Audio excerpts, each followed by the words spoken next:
Então vamos lá, pessoal. Vamos fazer umas pegadas de perna agora nas costas, certo? Quando a gente bota pressão e fica meio sem saber o que fazer, entende? Então o que a gente faz daqui? Daqui de início, a gente bota a mão na perna que está do lado da gente ali e dá uma forçada para fora. Se o colega der de esticar a perna, a gente passa a mão pro joelho. Aí a gente vem pro joelho só assim. E vai acompanhando.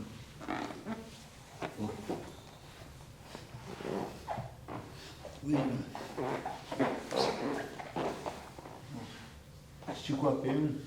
Estica a perna. Isso. E aí pro joelho. Passa minha outra, ó. Eu sempre encaixando meu quadril, ó. Olha a movimentação das minhas pernas como tá, ó. Estica a perna. Isso, ó. Minha mão no joelho.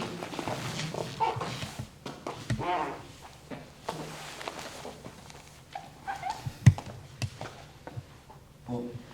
Peguei aqui, esticou a perna, ó. Olha daqui, tá? Ele me deu a posição, ó. Já veio pro joelho, ó.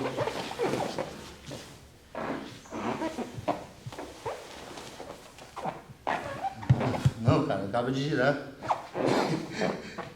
Com medo, né?